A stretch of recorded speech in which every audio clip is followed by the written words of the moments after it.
Good afternoon, Mrs. Wright. It's a pleasure seeing you and getting the opportunity to talk about Ariel's progress in my class. I'd like to start off by saying Ariel is a treat to have in the classroom. She's typically very well behaved.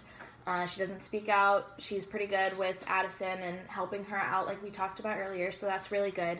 And she's a treat to have every day. She's a great kid.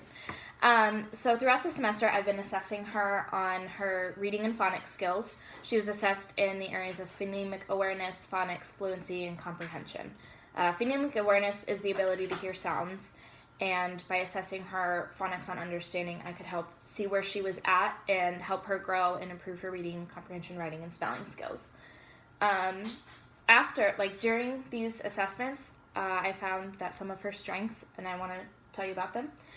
First, her strong phonemic awareness skills allow her to comprehend and read with more ease and fluency than a student who does struggle with them.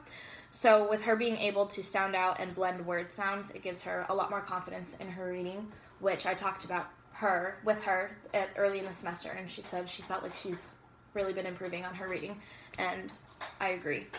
Another thing that she's really good at is spelling with the feature points.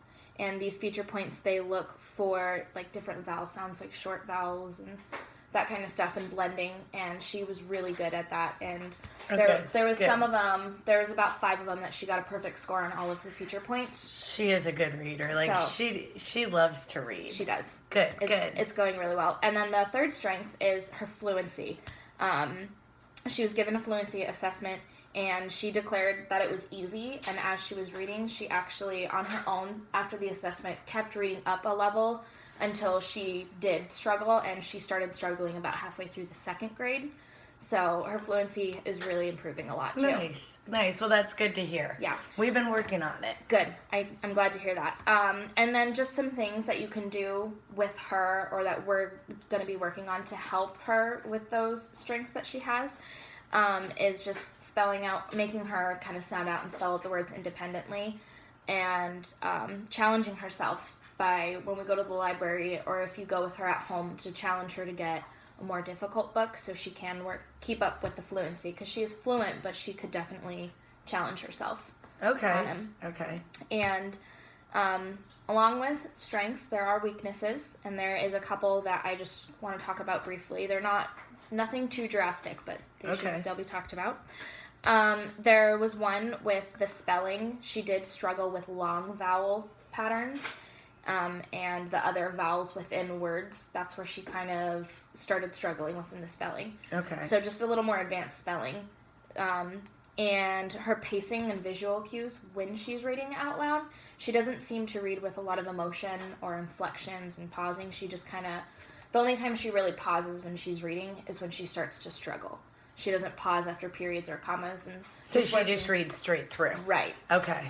So just stuff like that. And then, again, with the fluency, kind of comprehension in regards to telling me or writing down, like, story maps or key things that happen in the stories. She remembers big things, but details, and just like her basic comprehension on stuff like that. Okay. She understands the reading, but it's like the key, like the themes and stuff is what she works on, because I think she focuses on the fluency so much. She doesn't really comprehend what she's reading. She's so busy reading it that she doesn't have time to understand it. Yeah, okay, I can see that. Right.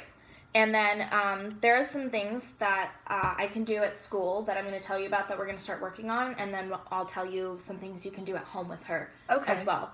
So the things that we're going to be doing in school are to be using word sorts, and we'll just be giving her the word sorts with the long vowel patterns and stuff so that she can sort them out and categorize them and visually be able to see the words that she struggles with spellings. What's a word sort? A word sort, it's like a word, it just has a spelling word on it. Okay. And it'll say like long vowel, other vowels, short vowels, and she will sort it into what word. So if it's a word with a long vowel sound, she'll put it in the long vowels just so she can categorize and learn that. Because one word that she did spell wrong, what was it? It was shine. She got like the SH, but she didn't put the E on the end.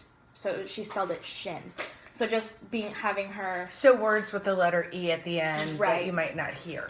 Yeah. Stuff like that. Okay. And then what else can she do? She can do, these are like two kind of, they're different, but they're kind of the same because they both hit on her fluency and comprehension.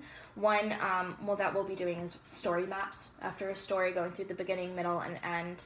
Key points, details, what do you remember, what happened, why it happened. Okay. And then also having her read aloud with, like, over dramatic inflections and pauses and stuff, so then it comes more naturally when she's reading.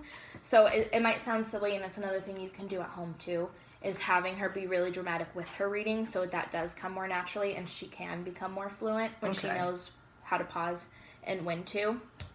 And then, so that was to be done at home, too, and in school. And then the other thing that I think you can do at home with her is just having her read out loud as much as she can, whether she's doing her homework or she's reading for fun or she's watching the TV and sees a commercial, just having her read out loud as much as possible. Okay. And then, so I just have a couple questions for you. Okay. Do you guys read a lot together, or how often do you guys read together at night? Or we do. I have other kids, so like we don't always have time to do everything. Understandable. But we read every other night. I would say pretty much consistently. Perfect. That's great news. I feel like that's helping her a lot too. Yeah. Doing that at home. Has she been showing any interest in trying to challenge herself more, or like just leisure reading? Oh yeah. Like she loves going to the library, and so we'll go to the library about every 2 weeks, and she's allowed to pick out 3 books. Okay. And any 3 books she wants, and sometimes she gets books that she can read, and sometimes she gets books that she just kind of wants to read, but she can't. Okay. But it's any 3 books that she wants. That's good that she's showing an interest, though. Yeah. That's a lot of improvement from kindergarten. Good. Yeah. We've been working on it. Yeah, I can see that. She's doing great. Good. Do you have any questions for me? Well, I do feel better after this, but should I really be concerned about her level of reading, or is she what's expected? She is actually, like, after all of the assessments, she is perfectly on level at first grade. The only reason why she might seem a little self-conscious about it or not think she is because she is within the gifted cluster, and so a lot of those students are reading at, like, 2nd and 3rd grade levels.